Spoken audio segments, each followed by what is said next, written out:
I still remember the night I first heard it. The woods were too quiet. Not the normal kind of quiet either. Not the soft rustle of leaves or distant night insects. This was something else. Something deliberate, like the forest itself was holding its breath, waiting for me to notice. I had stepped outside the cabin just to check the old generator. The light above the porch flickered weakly, casting broken shadows across the ground. Every beam of light seemed swallowed a few feet away, where the trees began. Thick fog rolled between the trunks like it had weight, like it was alive. That's when I heard it. Footsteps. Slow, measured, just beyond the tree line. I froze, listening, waiting for another sound, maybe an animal, maybe a branch snapping.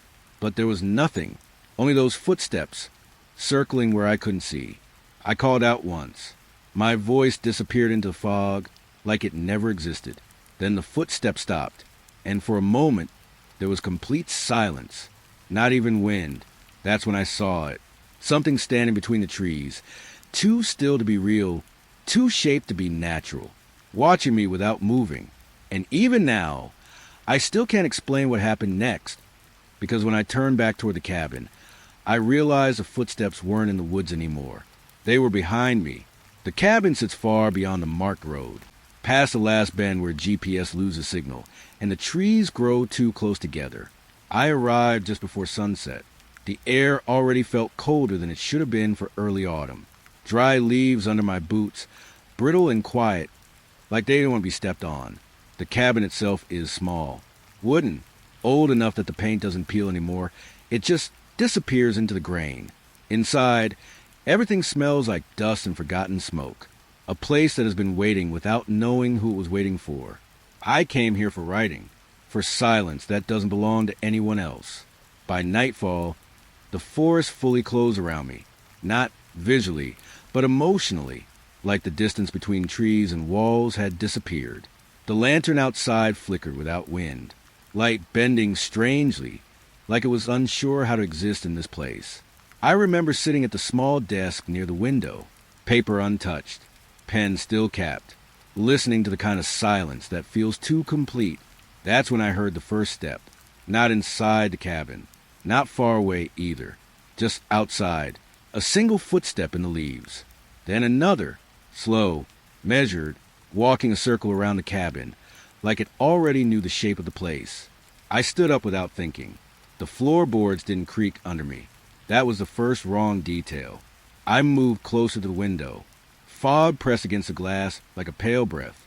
The lantern light stretched into it, breaking apart. Footsteps continued, never rushing, never changing rhythm. I opened the door slowly. Cold air spilled in like water.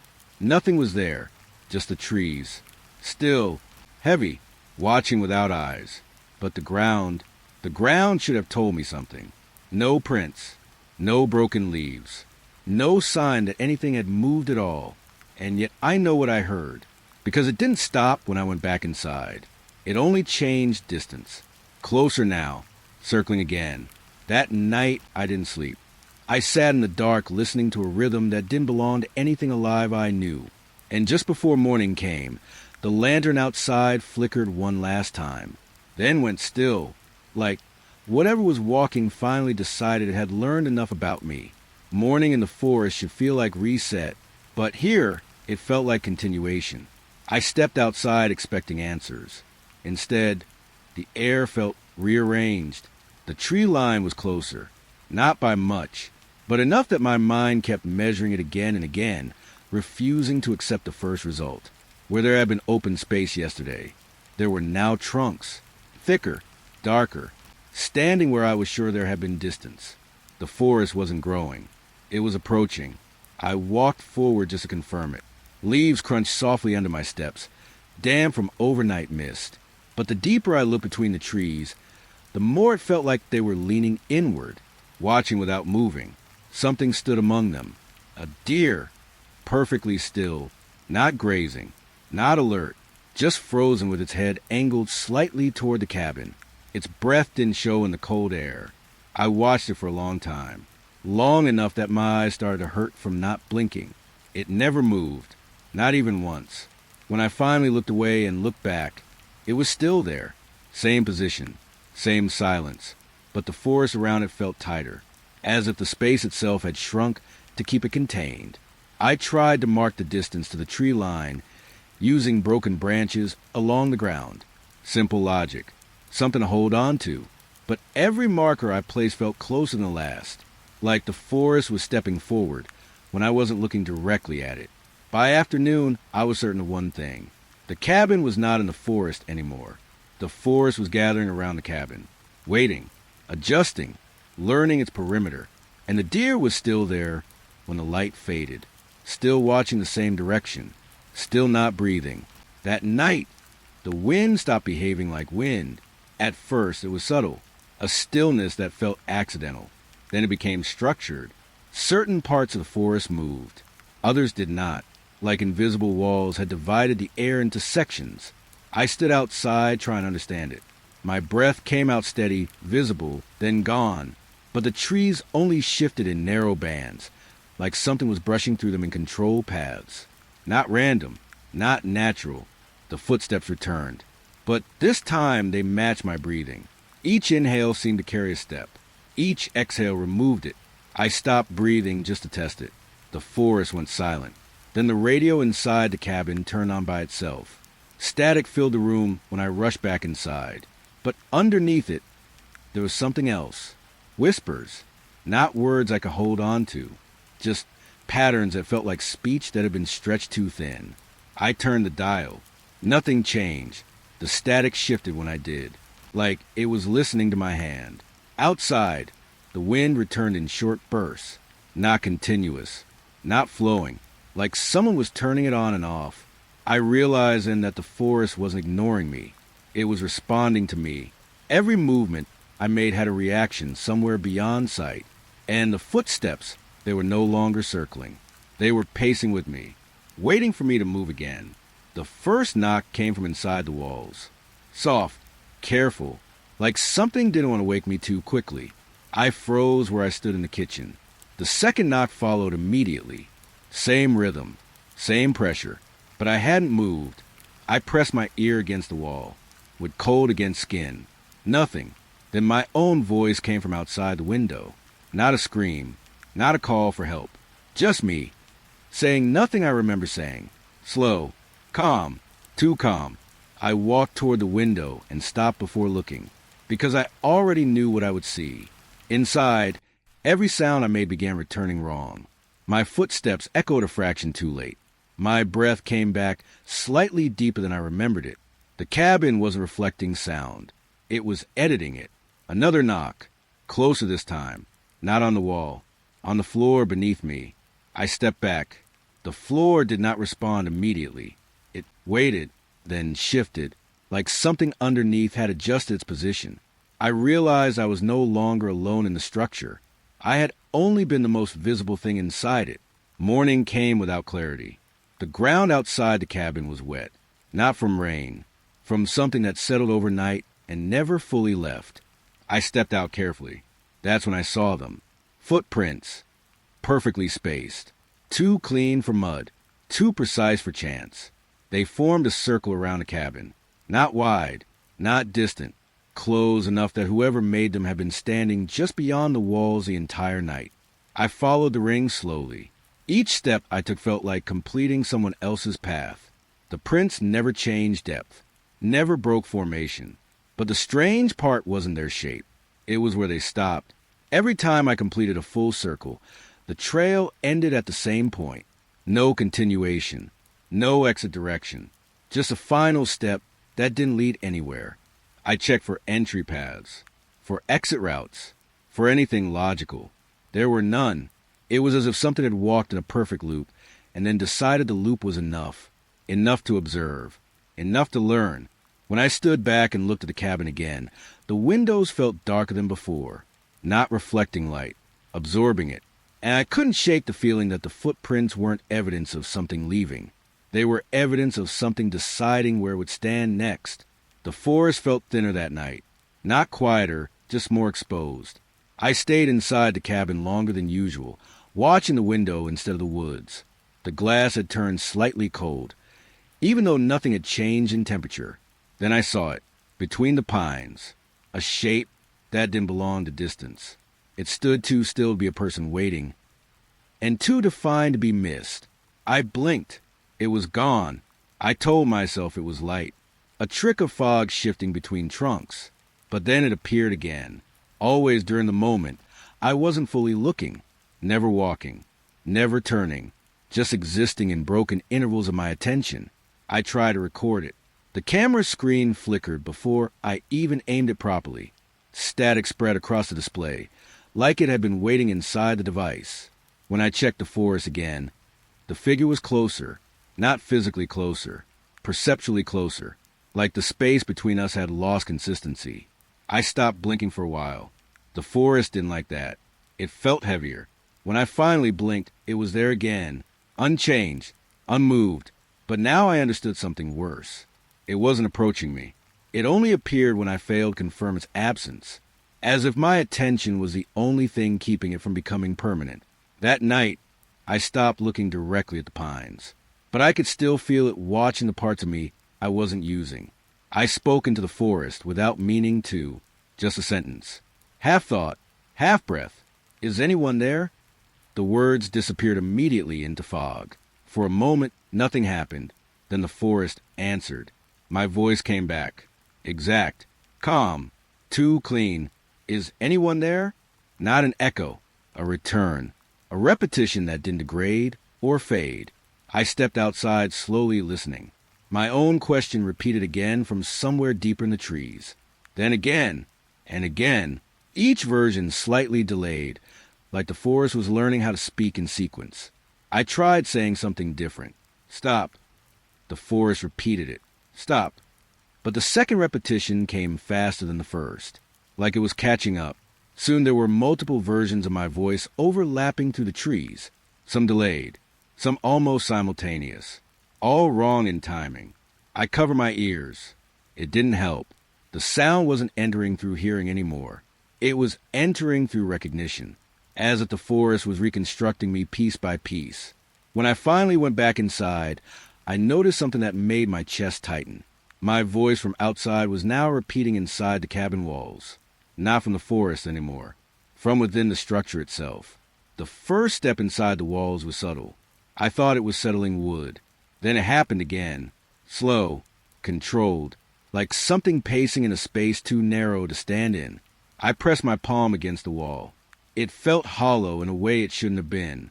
Not empty, but occupied. The footsteps continued, moving horizontally, then vertically, then stopping altogether. Waiting. I moved room to room. Every wall carried the same sense of pressure now, as if the cabin had become a shelf or something that had chosen not to fully reveal itself. I called out once. My voice didn't echo this time. It was absorbed, then returned as a knock. From inside the structure, the floor creaked under me even when I wasn't moving. Not randomly, respondingly. I realized something I didn't want to understand. The cabin wasn't being invaded. It was being shared, and I was no longer the only one learning its layout. That night, I didn't sit down, because every time I stopped moving, the footsteps inside the wall slowed too, listening, matching, waiting for me to become still enough to locate completely. I placed a camera in the trees to prove I wasn't imagining things. Simple setup, clear angle toward the cabin. I told myself I'd check in the morning, but I didn't sleep. At dawn, the camera was gone. No broken strap. No disturbed ground. No sign of removal. Just absence. Where it had been felt wrong, like the forest had forgotten to continue existing there. I walked farther than I should have to find it. That's when I saw the footage still on my device. Last recording. It showed my cabin window. Myself inside. Sitting still. Watching nothing. Then the image shifted slightly. A figure stood behind me. Too close. Not entering the frame, already inside it, watching me from within the room. I turned immediately. The cabin was empty, but the recording didn't stop. It continued showing the figure standing over where I had been sitting, patient, motionless, as if it was waiting for me to return to the version of myself it had already seen. When I looked up again, the forest felt different, not changed, recorded. The mirror in the cabin bathroom stopped behaving like a mirror. At first, it lagged. My movements appeared half a second late. Small delay, easy to dismiss. Then it changed. I raised my hand. The reflection raised it slower. But not just slower, differently, as if it was deciding how to move rather than copying. I leaned closer. The reflection leaned slightly to the side instead of forward. Wrong angle, wrong intention. I stepped back immediately. The reflection stayed closer than I did. That shouldn't have been possible. I turned the faucet on just to test it. Water ran cold into the sink, but the reflection didn't react to it. It smiled instead. I didn't. I backed out of the bathroom slowly. The mirror didn't follow me. It didn't need to, because now I understood something I couldn't unthink. It wasn't reflecting me. It was observing me when I wasn't looking at myself. And the longer I stayed inside the cabin, the less certain I became that the version of me in the mirror was the one I had left inside it. The forest started speaking when I stopped expecting silence. It wasn't loud. It was careful, like something testing whether I was still listening. That night, I stood outside the cabin longer than I meant to. Fog wrapped low around my legs, cold and damp, clinging to fabric and skin. Then I heard it. My name, soft, almost affectionate, carried through the trees like breath moving through paper. I froze immediately. The voice didn't come from one direction. It came from all directions at once, slightly out of sync. Aksa. I hadn't told anyone my name out loud since arriving. The forest repeated it again, closer this time, not louder, just nearer. I stepped back into the cabin slowly, but the voice followed without footsteps. Inside, the walls felt tighter than before, like the structure was shrinking around what it had just learned. Then it spoke again. But this time it wasn't just my name. It spoke a memory. Something I never said aloud. Something I barely thought about anymore. A moment from years ago. Small, private, forgotten. The voice repeated it perfectly. Not as words, as feeling. I turned off every light. It didn't matter. The whisper was now inside the dark. And it knew things I had never taught it to remember. Morning brought something new. A tree. Too close to the cabin. I stood at the window for a long time just staring at it, trying to understand how I had missed it before. It wasn't there yesterday. I was certain of that. The bark looked older than the surrounding forest, darker, wetter, as if it had been growing in a place where light never fully arrived. I stepped outside carefully. The air around the tree felt different, heavier, warm in patches where it shouldn't have been. Something about it felt positioned, not grown, placed. When I got closer, I saw markings in the bark, lines carved in repeating shapes. Footprints, not random scratches, intentional impressions, as if something had pressed itself into the tree again and again until the wood remembered it. I reached out without thinking. My fingers stopped just before touching it. The surface seemed to react to my presence. A slow tightening, a slight shift, like it recognized me. I pulled my hand back immediately. And for a moment, I was certain the tree had leaned closer when I wasn't looking directly at it. Not growing, approaching. It started under my feet, a slow rise, then fall, barely noticeable at first, like standing on something that forgot how to stay still. The forest floor wasn't solid anymore.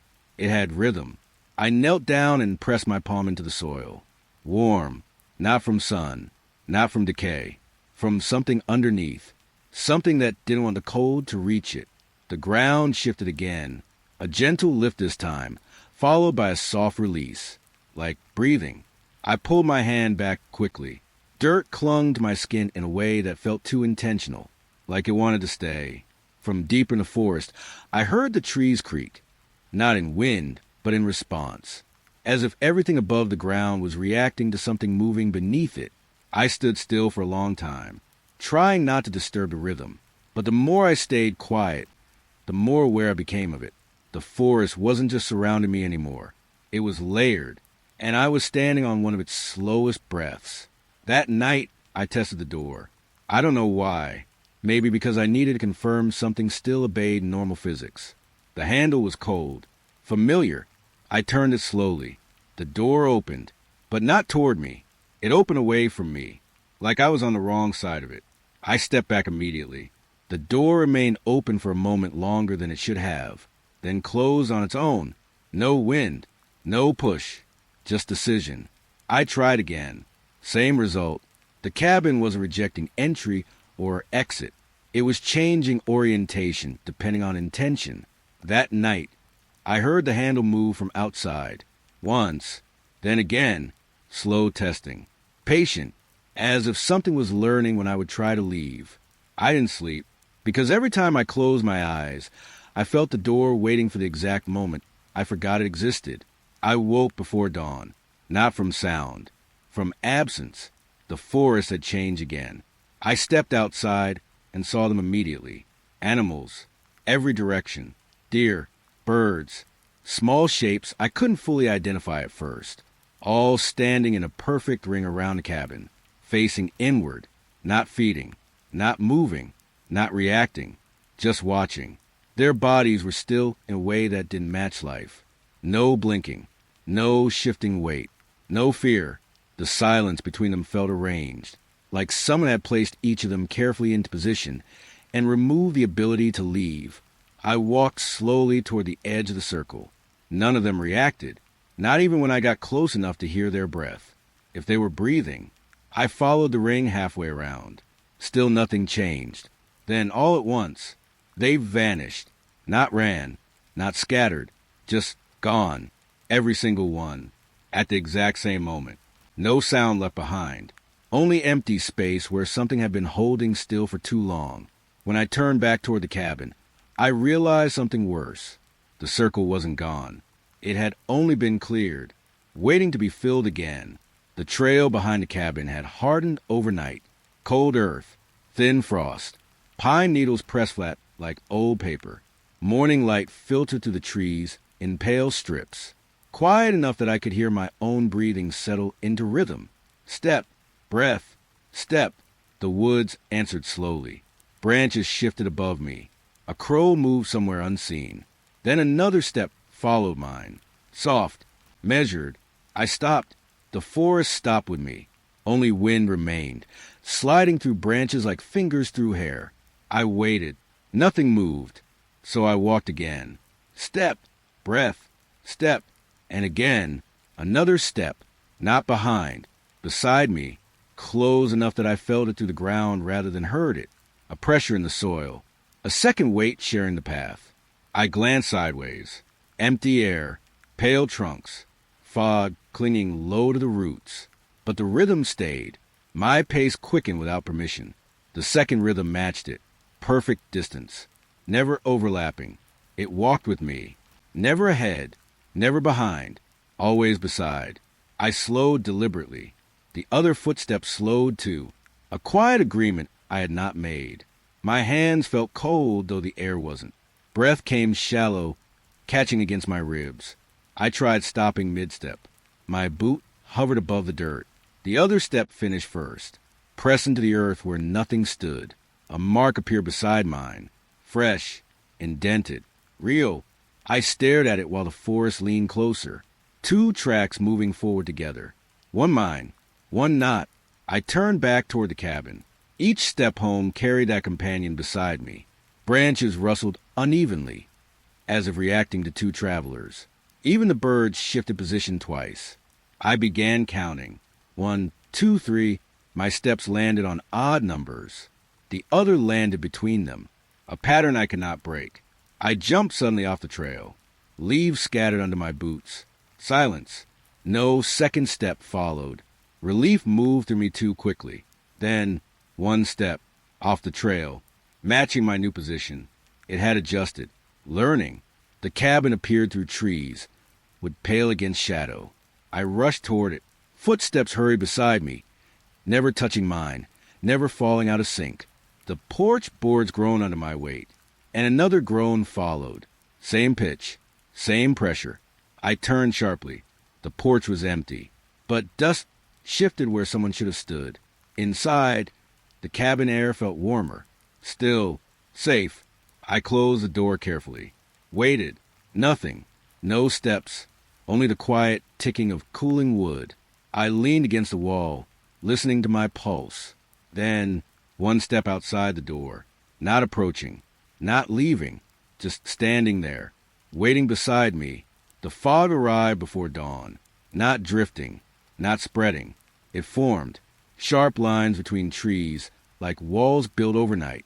I stepped outside and felt it immediately, cold against my skin, but only in certain places. One step forward brought clear air. Half a step left and the fog pressed against my shoulder like glass. It had boundaries, edges. I reached toward it. My fingers vanished halfway. The rest of my arm remained visible. Depth behaved incorrectly.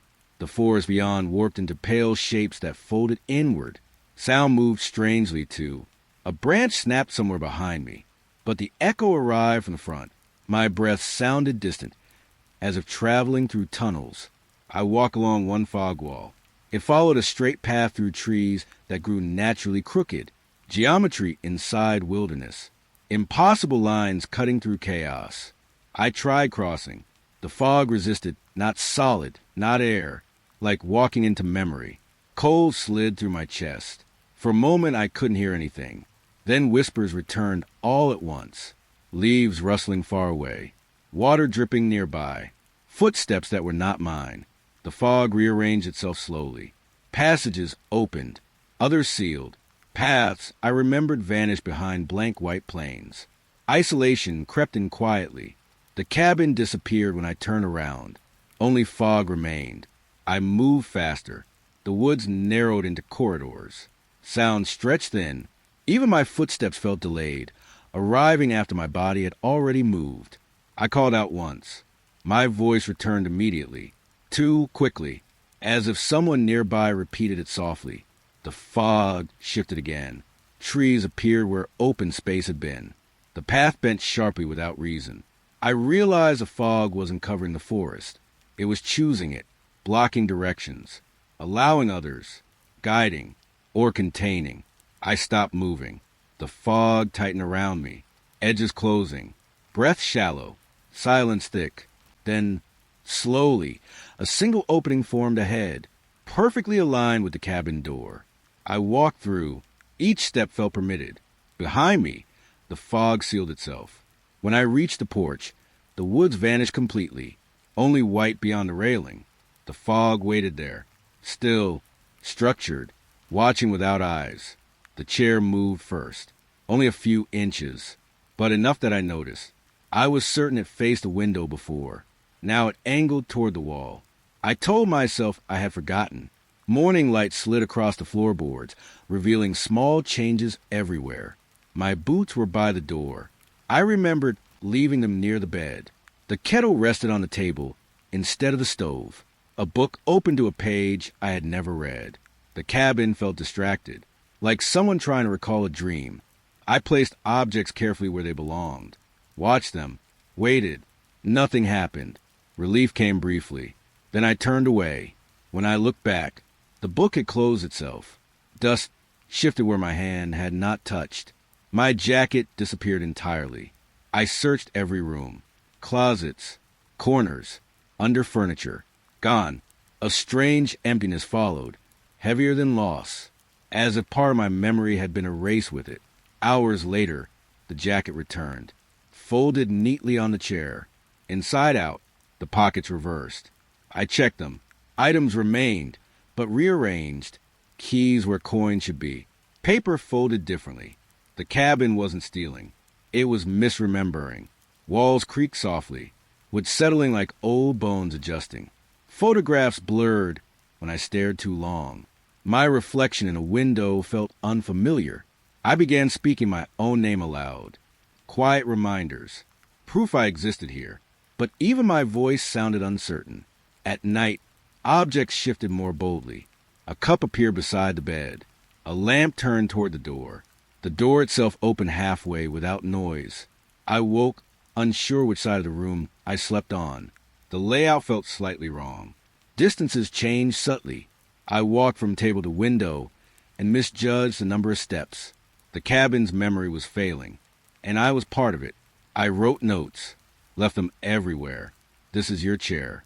You live here. You arrived alone. By morning, some notes vanished. Others rewrote themselves. letters smeared into shapes I didn't recognize. I touched the walls, warm, breathing slowly, trying to remember me, failing gently. Night arrived without sunset. Light simply faded away. I noticed a mirror first. It showed nothing. Not darkness, not distortion, just absence. I stepped closer. My hand touched cold glass. No movement returned. Behind me, the room existed. In front of me, empty space. I checked another surface. Window glass. Same result. No reflection. Only the forest beyond. Water in the sink remained still. No face. No shape. I leaned closer until breath fogged the surface. The fog appeared. But not me. Panic rose quietly. I moved quickly from room to room. Every reflective surface failed. Even shadows betrayed me. The lantern cast light. Furniture formed silhouettes. But mine flickered inconsistently. Sometimes missing entirely. Sometimes delayed. The world acknowledged everything except me. I stepped outside. Moonlight painted the clearing silver. The lake near the trees lay perfectly calm. I knelt beside it. Water mirrored stars. Trees. Clouds. Everything except the space where I stood. I felt unreal, like a thought not fully formed. My hands trembled in cold air. Leaves rustled behind me. I turned. Nothing there. But shadows moved independently now, sliding across ground without source. The woods felt aware of an absence, of something removed.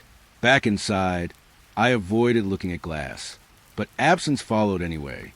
Even blinking felt strange, as if eyes closed over nothing.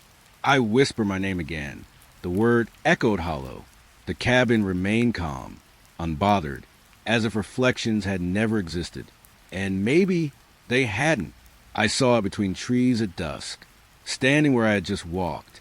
Same posture, same coat, same stillness. It moved when I moved, but late, half a second behind. I raised my hand. It followed, delayed, like memory catching up. I stepped forward slowly. It mirrored me from across the clearing. Perfect distance maintained. Face unclear, not hidden, just unfinished. Every motion slightly wrong. Too smooth, too careful. I stopped. It stopped later. That delay felt unbearable. Proof it watched before acting. Learning me, I turned suddenly. It turned after. A correction, an imitation. I walked toward the cabin. It followed parallel through trees. Never crossing my path. Never approaching. Only matching existence. When I ran, it ran. Branches snapped under unseen feet. Breath echoed twice. Mine first. Its second. At the porch I spun around. Empty forest. Then, one step late. Leaves compressed where it should stand. I backed inside. Door closed. Heartbeat loud. Through the window, movement lingered. A silhouette arriving seconds after I had moved away. It studied the cabin. Studied me. Practicing. I realized something slowly. It wasn't chasing. It was rehearsing. Becoming accurate. The delays shortened through the night. Half a second. A breath. Almost perfect. I feared the moment it would match completely, because then I would not know which one was real. Night repeated itself. At first, I thought I was tired. The kettle whistled twice. Same pitch. Same steam pattern. I sat down and felt déjà vu sharpen into certainty. I had already done this. A bird cried outside. Again, identical. I stood quickly, walked outside. The wind paused, then restarted exactly as before. My footsteps followed grooves already made. Conversation with myself restarted mid-thought, words leaving my mouth before I chose them. Time folded quietly. Loops began at dusk, ended near dawn, then reset. Small events replayed perfectly, but each cycle carried faint distortion. A branch broke earlier. Fog moved differently. My memory remained while the world reset. I tried changing things. Moved a chair. Next loop, it returned. I shouted into woods. Next loop, the echo arrived before I spoke. Time was rehearsing something, practicing alignment. Each repetition tightened the pattern. Nights became predictable prisons. I waited for dawn desperately. Morning broke the loop. But exhaustion remained, because I remembered every version. And somewhere inside those repetitions, another presence learned alongside me. The door led back inside. I stepped out, opened it again. Same room, same chair, same light. I tried another exit. Window, outside air touched my face. Then I stood again inside. No transition, just correction. The cabin folded space inward. Rooms connected impossibly. Hallways shortened. Corners returned me to starting points. Windows showed different forests each time. Snow outside one. Summer leaves outside another. Night beyond a third window. None matched reality. The cabin contained versions of the woods. I felt watched by architecture itself. Walls guiding movement, preventing departure. I ran once. Every door returned me, breath echoing through identical rooms. Eventually I stopped trying. Sat quietly. The cabin settled. Content, as of escape, had never been intended. Footsteps began at midnight. Not one, not two, many, circling the cabin. Perfect rhythm. Even spacing. Step, silence. Step, silence stretched longer between each one. Anticipation filled the gaps. The ground vibrated faintly, surrounding me completely. I counted dozens, all synchronized, moving closer with each circuit. Would creak beneath invisible weight. Porch board sighed repeatedly. The steps never rushed, never hesitated. A ritual, a gathering. Eventually they stopped moving, stationary around the cabin, waiting. Then one step sounded directly beneath me. Inside, matching my heartbeat, the forest froze. Wind halted mid-motion. Leaves suspended. Even insects ceased. Silence absolute. Air heavy and unmoving. I stepped outside. Nothing reacted. No sound followed movement. My breath vanished instantly. The world paused entirely. Except footsteps, one at a time, approaching through frozen trees. Unavoidable, measured, final. Each step carried certainty. Reality waited for arrival, and I understood something approaching completion. I sat in the cabin as the last footsteps arrived. They did not come through the door. They ended inside me. Memories shifted, reordered. I realized the second footsteps had never walked beside me. They walked within me. Every loop, every reflection lost, every mimic in the woods. Practice, not replacing me, revealing me. The cabin had not forgotten. It had been remembering correctly. I was never alone here. Something entered when I arrived. Or maybe something awakened. The final footsteps were mine. Paths I never remembered walking. Moments lived by another version of me. The delay ended. No separation remained. Breath slowed. Silence softened. Outside, the woods resumed gently. Wind returned. Leaves moved again. But I understood now. The presence had always been inside, waiting to synchronize, waiting for recognition. I sat very still, listening. Only one set of footsteps remained, and they were perfectly mine. Then even those faded into silence,